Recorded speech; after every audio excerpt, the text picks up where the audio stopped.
跟我们不一样，啊，基因不一样。怎么会有人嫌弃你？对，怎么会这样？而且他都先嫌我，你觉得她不漂亮哦？他觉得我跟他差很多，然后他会说我姐更丑。你该不会只有觉得奇怪的？那你有儿子吗？没有，就你这2个女儿，对都丑，都。我先讲到你是吧？乱说。我跟你讲，我大女儿真的跟你超像的。然后我今天敬你一个长辈，你现在又当是晚辈。许许多多的爸爸妈妈呢，都都害怕。你看讲到都嘴软，害怕小朋友太早谈恋爱。你又不是爸爸妈妈，你有什么好嘴软？我怕有一天小朋友太早谈恋爱，我也会吓到啊。所以如果你儿子将来长大，你觉得他几岁可以谈恋爱？我觉得几岁？我觉得至少高中念一半再开始谈吧，16、17以上16、17就可以了。差不多吧，差不多，因为快要接近大学。我也觉得差不多。你也觉得年纪在这边？可是我是女儿哦，女儿我是希望他们就尽量就是晚一点。多看，你说，多看看，就是有一种 window shopping 的感觉。你说就是逛橱窗这样选一选，就是不见得真的要交往，但是就可以跟他们 hang out 做个朋友。是，所以你希望他们基本上到42才交男朋友。我是希望他们，比如说成熟到25岁的时候，可以真正的谈很多场恋爱，但是不准结婚跟生小孩。哎，不能结婚生小孩，对，但就纯恋爱。但你设的女生的年龄是在25岁上下，25岁开始认真谈恋爱，可是可以一直换，但是不是劈腿哦，是这个结束了干净之后再换下一个。哦，多看看这个世界。对，25岁以前就是 window shopping。但是你以前有被阻止谈恋爱吗？没有，我妈只想揍我们，我妈一心只想要揍我们，其他的她都不管。对哦，但因为我们今天又来了几组这个爸爸妈妈们，然后他们呢都是非常的管教他们小朋友，说你不能太早谈恋爱，是严格有讲出几岁才可以哦。甚至是就从小就开始输一些什么亲嘴会怀孕哦，那种很偏差的那种 old school 的观念。对，所以我们今天来到3组爸爸妈妈。谢谢，来周贤，是跟妈妈第一次一起上节目吗？没有啦，已经长很大了。什么意思？已经上了很多节目了。哦，第一次上你的节目啊，是的，第一次上我的节目吗？对。你现在几岁？36。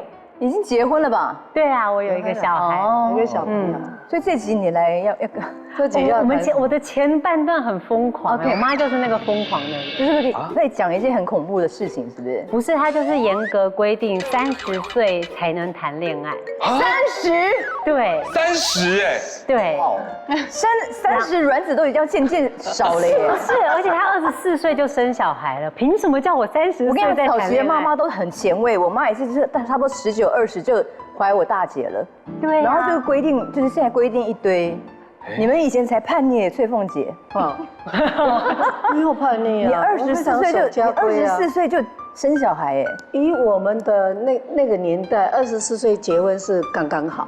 可是你有谈恋爱先谈恋爱吗？24岁前有谈恋爱。你该不会是只有跟一个男生谈恋爱？没有，他到处谈恋爱。哎呦！只有女儿敢讲哎，到处哎，台湾啊！你男友还兵变？对啊，他还给人家兵变。你兵变？对他兵变人家。哇！原来你是这种女生哦，可以讲了。好前卫哦。好，但是要讲故事之前，我们先来看一下有很精彩的戏要给大家看。太好了！你看我出门了就知道代志大条啊！哎呦！宣传，来宣传一下我们的《海贼之王》郑芝龙传奇。哇，考考你们，郑芝龙是谁？打篮球那位吗？郑芝龙好不好？我刚想到的也是打篮球的。郑成功嘛，的爸爸，对，郑成功的爸爸。郑成功的爸爸，不愧是长辈。都没有在读书啊，没有读历史吗？他是把台湾第一个推到国际舞台上的人。所以第一个我们第一次我们在做他的故事的时候，其实就找到很多关于台湾的历史。哦，所以我们12月7号、12月8号，我们要在国家剧院演出。然后我们会真的把3艘很大的战船搬到舞台上。哇塞，这是台湾做记录的，对。就是这出戏破了台湾剧场界的记录。第一个就是真的有战船，然后会开到舞台上面，然后不止1艘，我们大概有3艘。然后还有一个是记录，就是你瞬间2秒之内，整个剧场变成一个海底世界。哦，观众都会湿掉吗？观众会被淹死啊？不会，观众会忽然间觉得，我看到的是海底吗？然后很逼真吗？很逼真，非常非常逼真。因为演员都要飘在然后那个，演员就要从海底一直蛙式，一直游到最顶端，然后还要着了船，然后他才能够沉下来。很厉害，听起来。对啊，厉害，因为所有的设备都是用最高科技的方式去制作出，因为它都在海上。郑芝龙是个，如果说地上我们都讲流氓。西弟，你听得懂吗？流氓，我跳你跳舞，我跳舞。那我问你，在海上要叫什么？海帮。嗨模，一样的意思啊，嗨模叫嗨模。那它是从一个小小的一个船员，然后最后变成一个大部的海盗。所以主角就是崔凤杰演的，是啊，对，是我演的，对，所以破了2项纪录还是3项纪录？第3项纪录是我们现场有海寇，有海盗，各国的海盗会来抢你的船。重点是要去看戏，对，现场看就可以感受到那个临场感活动。是，来，南鹏老师，终于换我们了。谢谢，我们也是哦，我们小孩子也不是很会顾啦，然后也是有婆婆的顾，然后就不是这个故事，不是这个故事，但是因为众所皆知，对，兰波把姐姐保护的哇，四处有眼线，我觉得是节目夸大。好，那他现在可不可以谈恋爱？他现在当然了，欢迎大家来追啊！你现在有男友了吗？没有，尽量来。没有。刚刚说30岁嘛，我爸说最早30岁才能。他说最早30岁，最好40岁。对，成熟嘛，最好40。最好40。姐姐，你现在几岁？我现在21。21又等了。欢迎大家9年。21正是女生漂亮到极点的时候。我们家比较不一样，我们从30岁开始漂亮。他现在你看他现在多漂亮，为什么不让他谈恋爱？对，我没有刻意说不让他谈恋爱啊，就做好防护措施就好了。没有，我个人来讲，我最好的防护就是跟大家宣告说，不好意思，我们家姐姐是姐姐，我就是她的嫁妆。好恐怖！而且是走到哪边都有他的眼线，像我现在在球场或是什么，我爸就会每天都会跟我说，我今天哪个朋友有去哦，然后我今天或是在学校说，为什么那个老师说你没有去上课？因为我的老师要叫他老师。舞蹈老师，其实说真的，到球场这种事情呢，我自己说真的不是我愿意的，我本身也打球嘛。我也打球，那我就会认识很多喜欢打球的朋友嘛。那他们只是说他在哪里的时候，例如说他跟谁在帮忙签名的时候，他在应援的时候，他会传影片给我。那他传我影片给我，我就传给我女儿啊。那我女儿就觉得他不自在，我也不知道为什么。会吗？有一种被监控的对啊，爸爸的朋友在现场，就是无时无刻都被监控。没有，但是爸爸你先不要吵哦。姐姐，你想不想谈恋爱？超级想。哇！你现在你说你刚才21岁嘛？对。你该不会到21岁？现在都还没有谈过恋爱？是的，你还没有谈过恋爱？天哪！是因为有这么一个非常厉害的爸爸。那跟男的不要到在一起，但是跟男生有一点暧昧，你觉得那氛围是暧昧的有吗？就是例如我之前就是一群同学去爬山，就只是去爬山哦，一群哦。里面有没有是你有一点点喜欢的男生？其实就还好，可能有好感，但是就是走路走一走哦，可能就落队，然后遇到我爸了。爬山呢？哪一座山会遇到你爸？重点是我爸现在恐高，他爬山他是会这样，抓着会这样下的那种，因为我山也追去，硬要跟你去。然后他跟我说，我妈妈想爬山，他就没办法，就一定要陪他去。他也是逼不得已的，他对，逼不得已的。我觉得好伟大，爬山遇到爸爸真的太扯了吧，很夸张。我跟你讲，人生就是这样，有缘分就是会相遇。我跟你讲，我那天真的是因为我老婆喜欢爬山。所以我自己现在恐高，所以我就会陪她去爬山。那爬山，我想到最近的101旁边象山吧 ，OK 吧？你一定是知道你女儿在象山，对不对？我真的不知道，不可能，我真的不知道。你先摸着心脏说，你真的不知道你女儿要去爬象山。如果我知道的话，我女儿终身嫁不出去。哇！因为你不能说谎，不能说谎。哎，我说真的，我真的不知道，我是真的不知道。那为什么你女儿说你知道？我跟你讲，我真的不知道。他们都觉得我们跟她去哪里，又跟到戏院去干嘛？我真的不知道。戏院是真的有跟啊。哪有每次都你不是坐在他跟他同学后面在看？你都没在看电影。崔凤姐，你相信她的话吗？她心机比我还重哎。对，我都不跟的。我跟你讲，我女儿的一些举动很容易被我抓到，为什么知道吗？我还有除了在山上遇到，我逛夜市。在夜市你也很容易跟踪啊。我不会跟踪啊，我号称夜市 man， 我1个礼拜有4天都在夜市吃饭。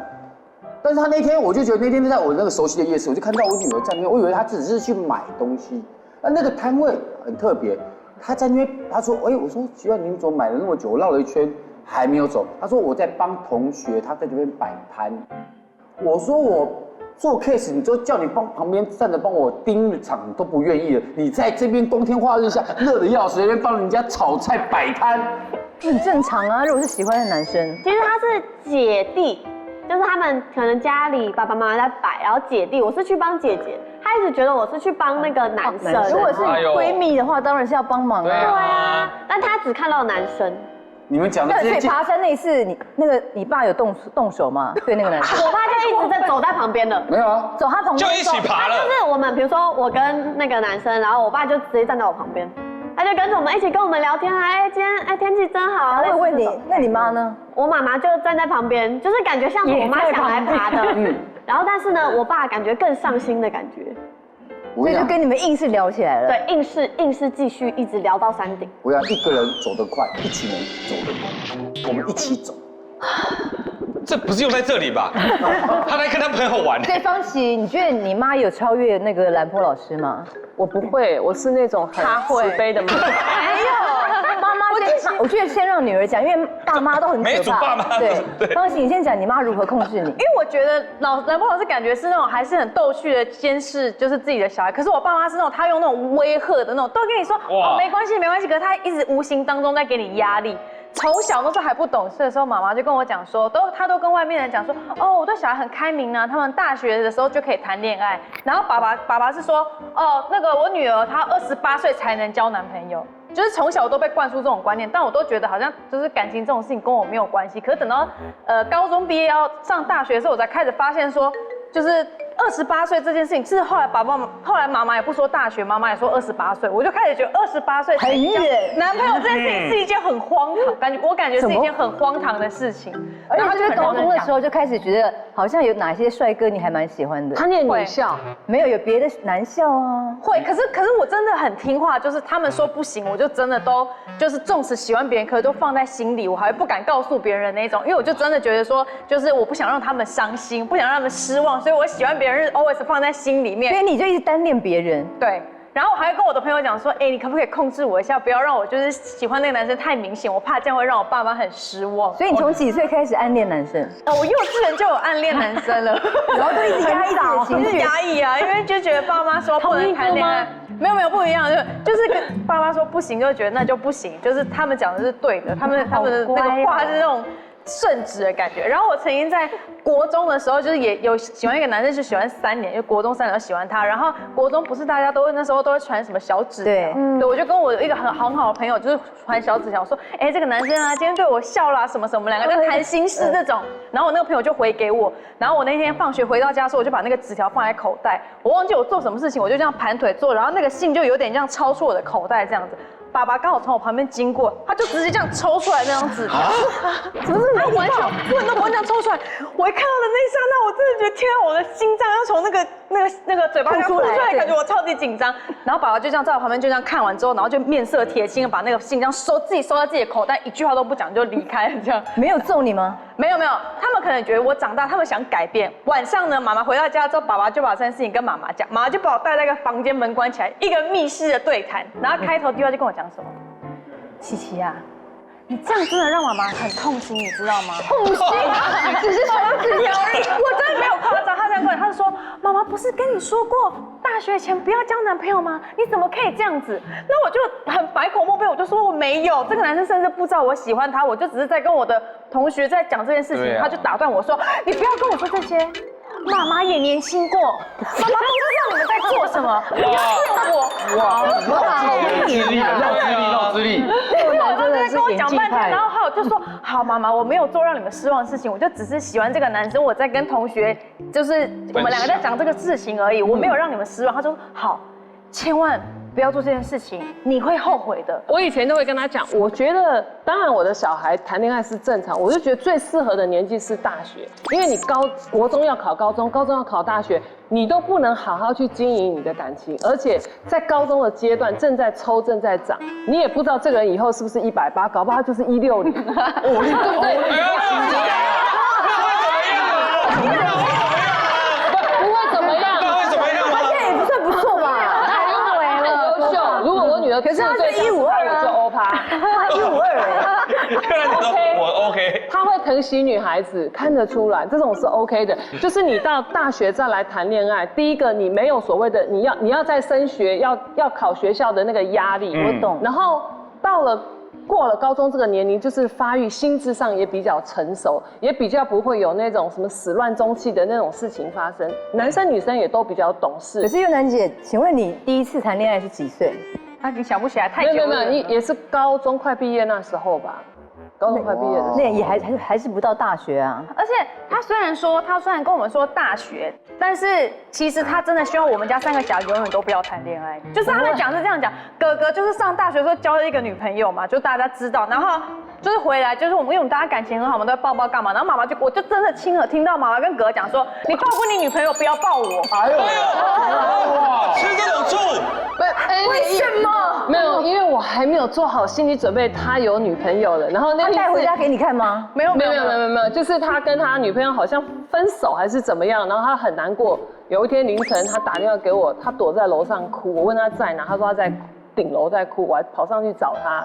然后他就跟我讲这件事情，我就一直在安抚他。我说分手就分手，下一个不知道什么时候会出现，也许会更好。一直在跟他洗脑。好，他哭一哭，他就说：“妈，我可不可以抱你？”我本来要抱他，然后我靠过去要抱他的时候，他就说：“那个女生通常都会头转过来。”这样子让我抱，我说你不要抱我，因为你要抱我，你要讲你是要把我想象成那个女朋友，所以我就这有点怪吧？我觉得是你儿子恶心，这有点怪怪的。因为妈妈就妈妈，谁管？对他还要当下跟女友一样的角度抚慰他的心灵。那你又去跟我讲那个女朋友你是怎么抱他，我就说你不要抱我。你儿子好变态然后那个当下我就觉得你已经抱过别的女生，那你现在就把我当妈妈，你不要。而且你干嘛要演他前女友啊？不是，我只是觉得心疼他那样子，然后我要给他一个拥抱，就正常妈妈抱啊。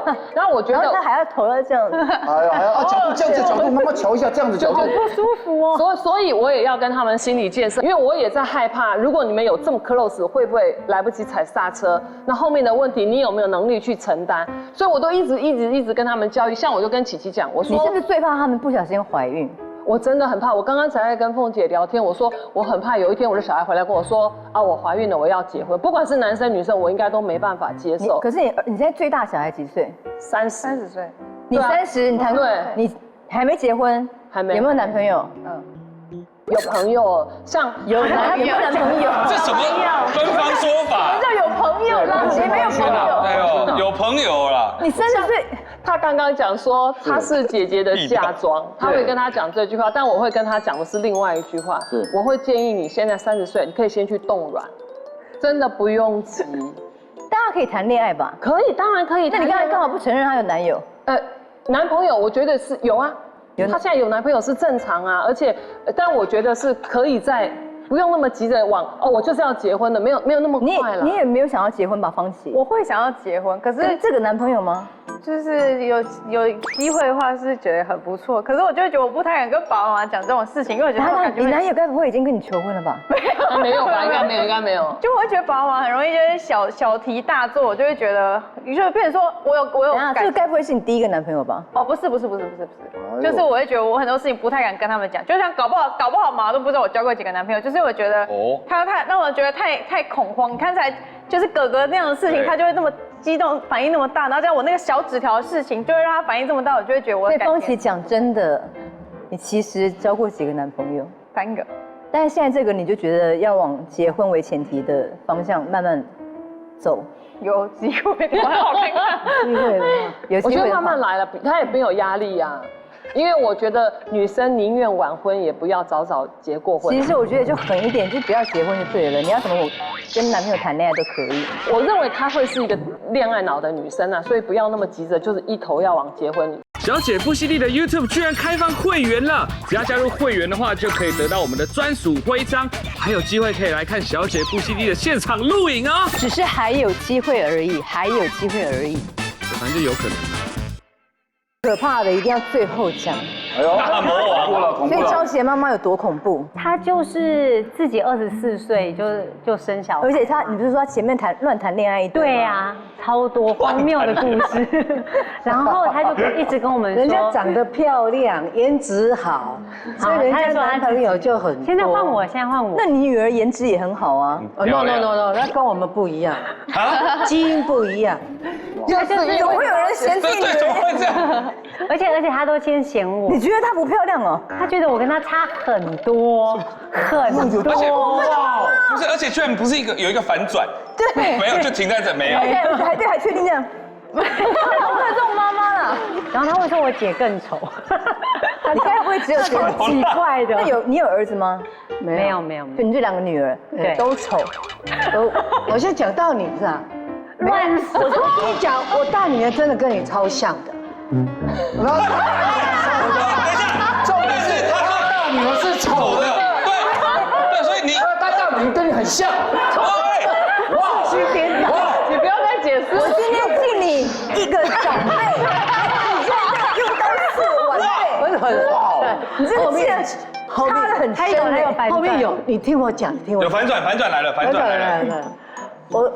他们每次出去，人家都说啊，你妈妈好漂亮哦，他们2个就不舒服，2个人回来就说，对了，你想睡了。我说又不是我愿意，就我爸妈把我生成这样啊，我也不知道为什么把你们生成这样啊，他们就回我一句话，请你要选老公，基因选好一点好吗？所以爸爸很丑，是不是？对，因为爸爸很丑。不是，所以你身上的反转在哪？对，你没有啊，我还没有反转，你就是丑的，我还在生气哦。不会，你爸爸还没有拔掉哦。我现在有，还是生的哦。跟你讲，那有一次我大女儿就说，黑啦，特别你拢想漂，你拢想水啦。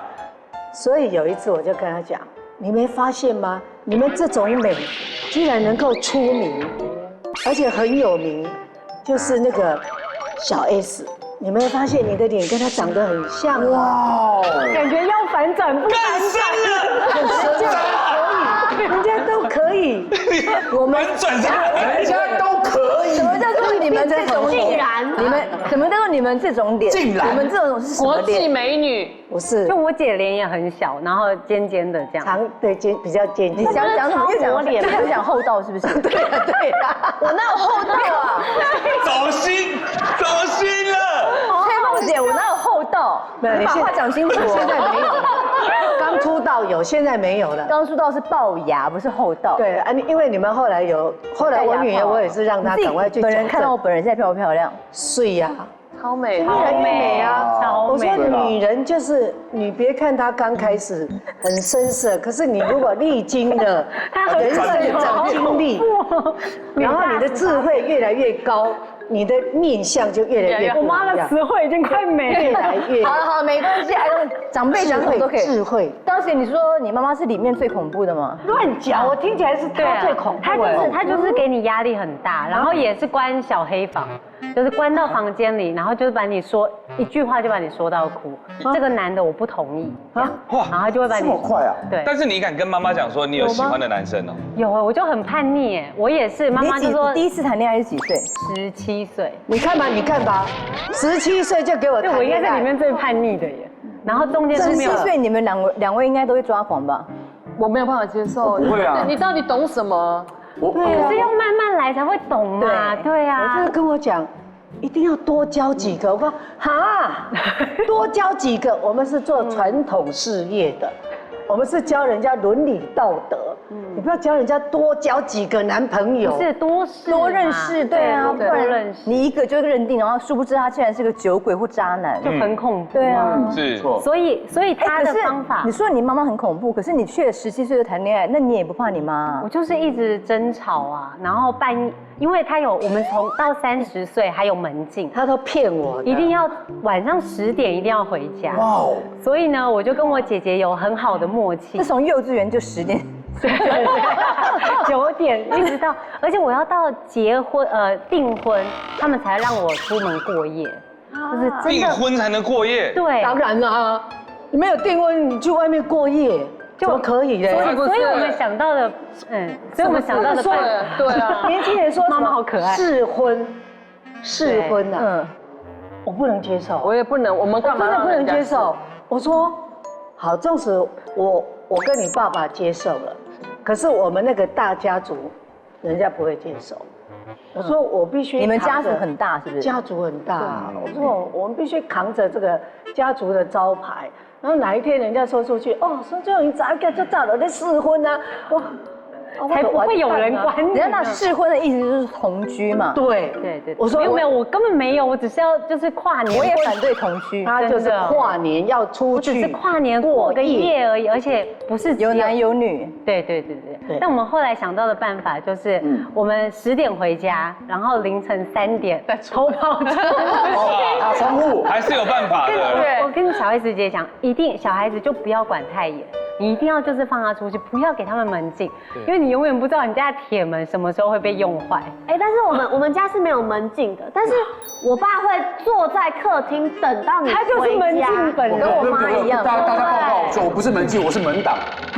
好可怕！我爸妈也是，都没有在睡觉，好像24小时客厅都一定会有爸爸或是妈妈坐在那里，你想偷跑都没办法。像我们家的小你可以做到凌晨4、5点吗？爸爸可以，他跟爸爸会轮班。对啊，就是客厅一定会有一尊神坐在那边。你们家是中心保全？没有，像到现在他30岁，他有时候会传讯息说他在哥哥的餐酒馆里面，然后他会开视讯证实他在那，我都会跟他讲说2点了可以送客。那我们真的很30岁耶，还要这样，还是要回来，还是要回来。他没有回来之前，我们2个都不会去睡觉。最容易犯罪的时候就是3点之后啊！哇呦喂！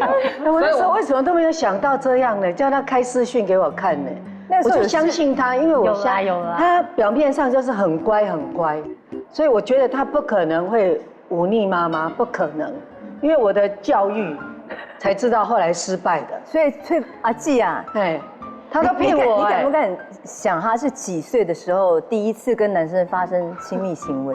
我根本不知道。他连想都不敢想，你是不敢想这件事，不敢想这件事，太可怕了，太可怕，对，太可怕。然后其实我以为一直以来他是最听话的，我们有门禁，我想他都准时回来，哪知道原来他结完婚之后才说出来，因为他跟姐姐都串通好的，那个门禁有啦，10点回来的，我们看见了，那我们就说好，大家早点休息睡觉，我明天要工作要表演。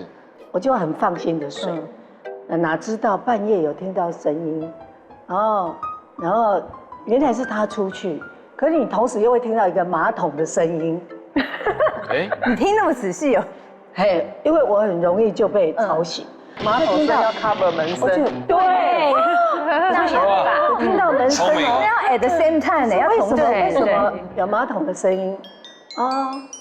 你自己说，原来你们是搞这种。我跟我姐姐就分工，就是我要出门的话，她就会冲马桶，然后我开门，然后时间哦。可是你冲完马桶之后，你是开门，但是关门的时候，那个马桶那个水还没有积满，你不能再立刻冲第二次。所以要同一时间，他冲马水的同时，你要开门出去，然后把门关起来，要用一种内力，对不对？把门 hold 住，对不对？因为你如果你们都会内力开关门吧？对，一定要 hold 住那个。你要很拿手那个垫在那对，惨了，兰波听完这个故事，决定把家里厕所拆了。我跟大家报告一下，以前跨年的时候，他们也曾经做过这类似声东击西的这种开门法。那我本身来讲，我是比较内敛一点，我后来就把我们家全部换成电子锁，进出都会通知。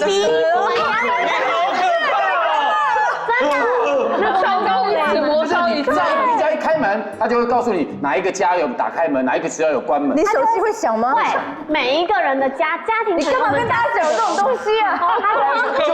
监狱好可怕。是监狱哦。它会显示姐姐几点开门，姐姐几点关门，连姐姐都知道，全部几点都会知道。为什么会知道？我一开马上就传简讯到爸爸。而且有指纹辨识，知道是哪一位。那你们家这么先进哦？也不行，因为我们窗户有那个，它中间有那个铁逃生梯呢。 0987哦，我让你出去放风一下就该回来，好不好？太可怕了！哇，我们那时候3C没有这么进步了，还好哎，真的还好。因为你知道我是有吃过几次亏嘛，就是有几次这个冲马桶。可是你女儿到现在都没有谈恋爱啊，你干嘛？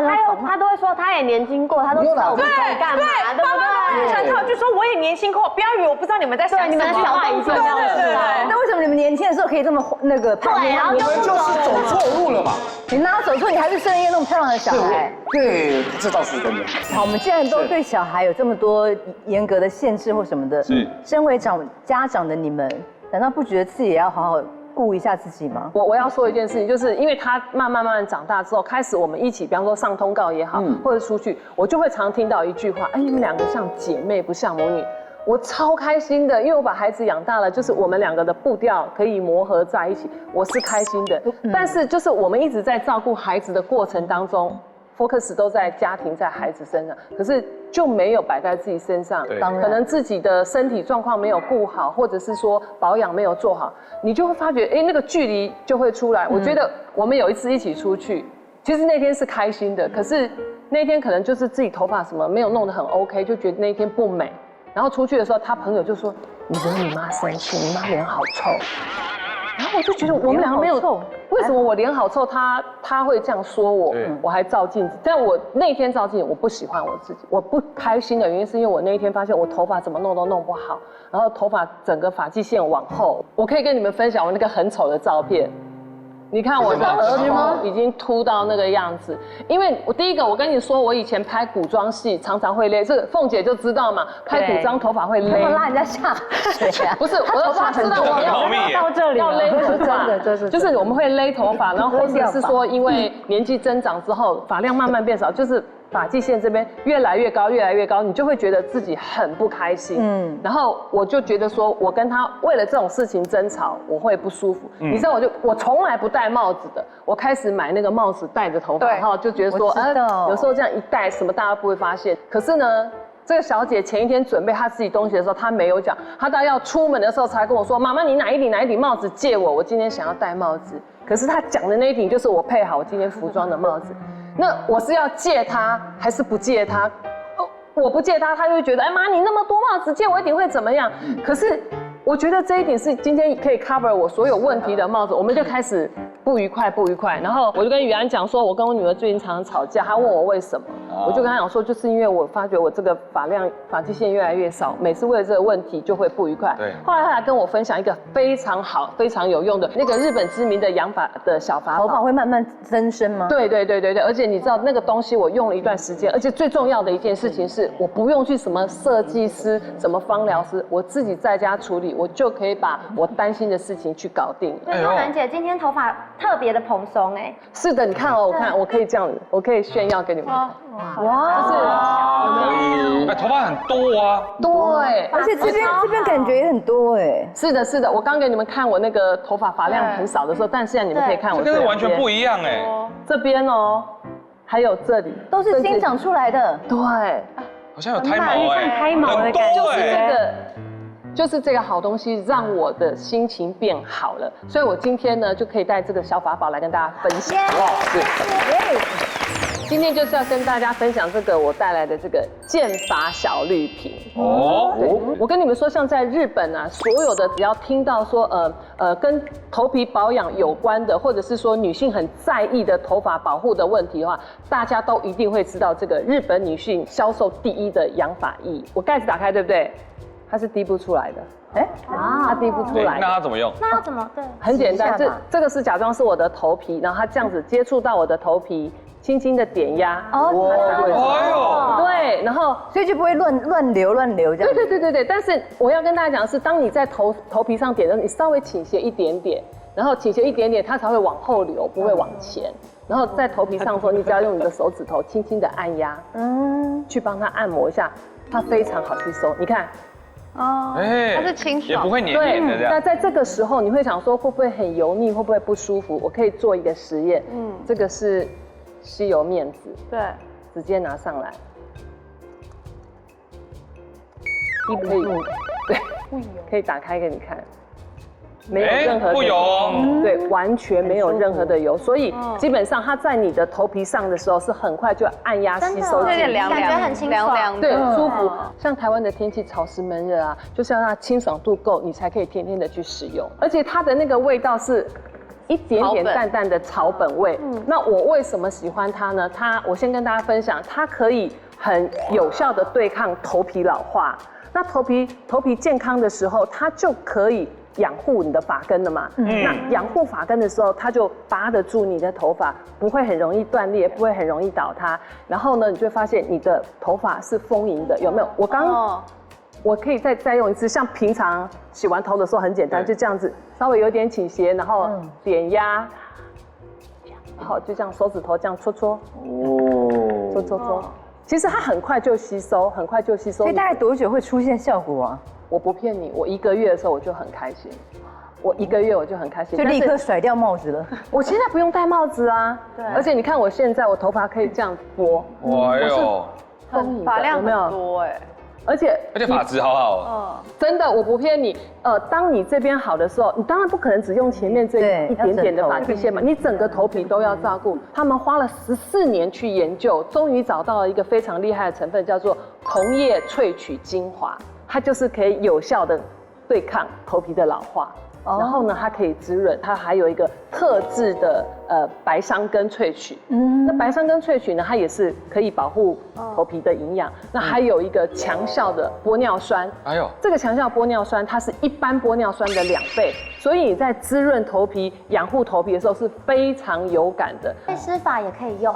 可以，我刚刚讲的就是你洗完头的时候，水只要不滴，你就可以按。但是因为你爱自己，你做这件事，可是隔天早上起床，你没有急着要出门，头发虽然是干的，你可以再做一次。所以干湿两用都可以，对，非常非常的方便。它有一个更强效的 double 的，这个呢是它的 turbo 的，就1个礼拜只要用1次就可以了。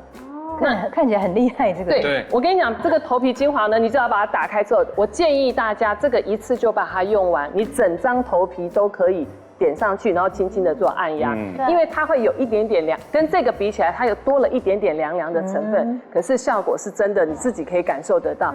当你每次在做头皮按摩活化它的时候，你会发现。今天摸跟上个礼拜摸真的不一样的感觉，对，你自己摸得到。当你照镜子的时候，你会这样，哇，健发小绿瓶真的是很开心的。好想试试看哦。我跟你讲，我大概1个多月的时候，我就发现说，我可以不要依靠帽子，所以这个东西呢，也是后来我发现健发小绿瓶是。维系亲子之间一个很好的一个关系，不会再抢帽子了。对，所以现在就在试用我们的小绿瓶啊。为什么戴帽子就是这样子？对，我也想把帽子丢掉。我们期待你下个月来上节目，不要再戴帽子了。下次来的时候，你会看到这么长的病程。这边都是。我觉得不管任何一个人，你只要在意说你自己头皮健不健康，你就应该做保养，就不会。太厉害了啦！分享给大家，分享给大家，谢谢。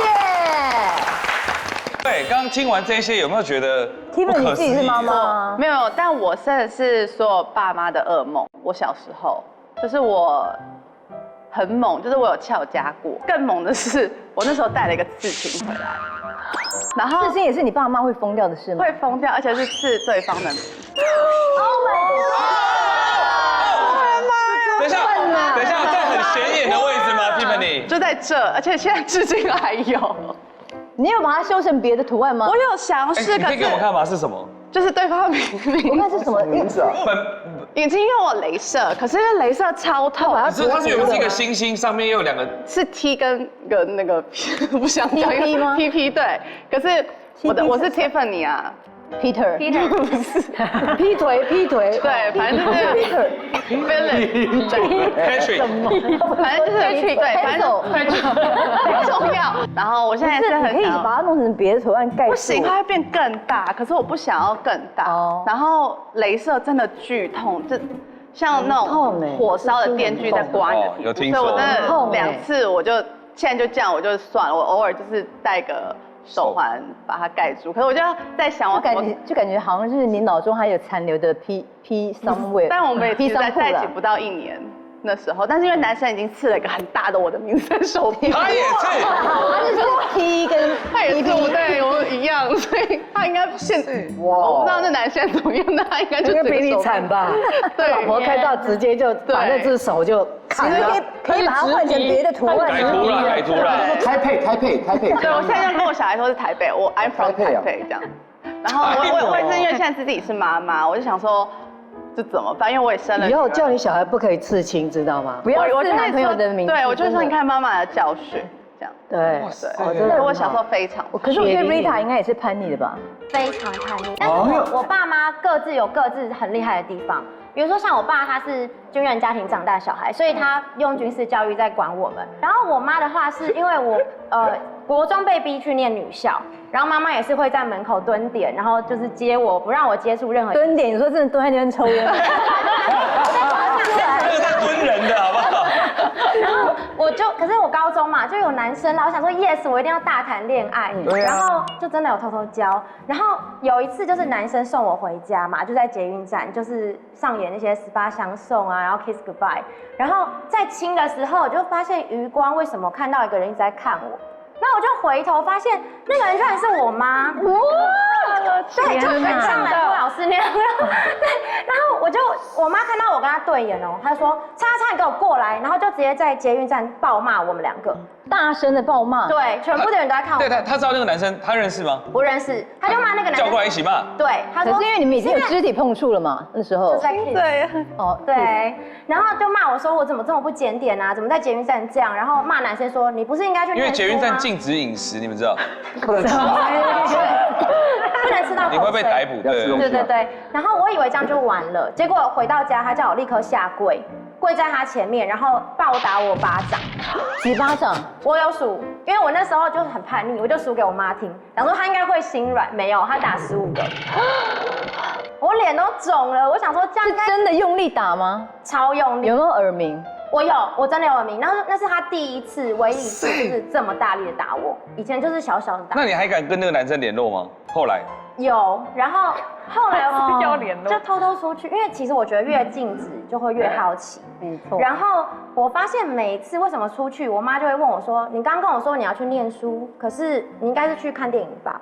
就是她每次都那种很猜中吗？对，然后太多次我都发毛了，然后终于找到机会，我就问她说：“妈，你到底为什么都知道啊？”然后她就说：“很多事情是花钱就可以解决的。”花钱？对，找人。没错，我就后来才知道，原来我妈是有派人跟踪我，花钱找人跟踪我。你说有这种行业吗？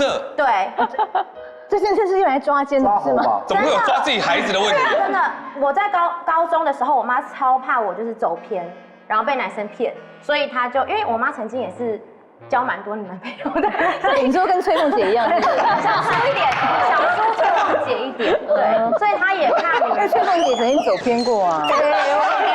你现在很正，现在好幼稚，还在气。后来那个被你发现之后，你有没有很吓到全身发毛？吓坏了，我立刻传简讯给那时候那男生说，我觉得我们算了，我们就先分手吧。就是我妈就有吓到我，有成功。可是后来到几岁你才 free？到大学就是出国念书就是哦，出国念书是你还是要逃避爸妈哦？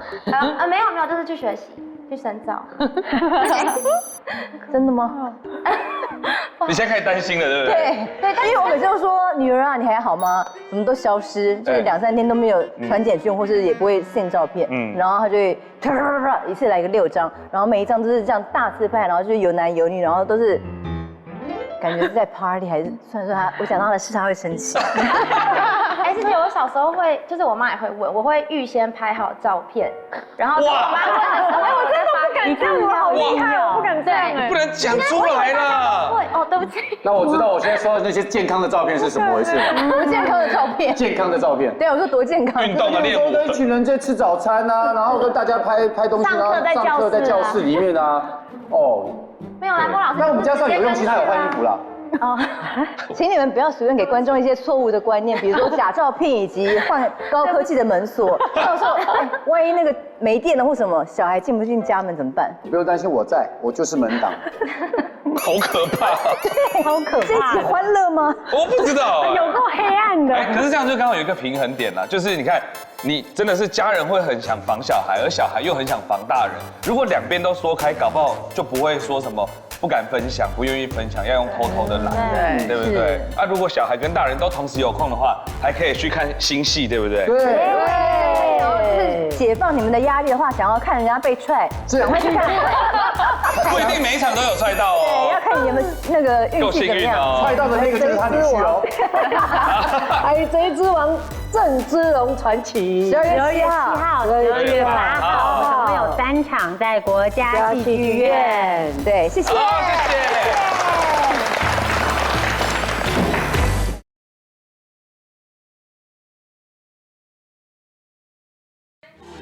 什么都聊，什么都不奇怪。哇，这句话好老派。快来订阅小姐不息地，记得分享、按赞，还有开启小铃铛哦。小铃铛是我要讲，开启小铃铛哦。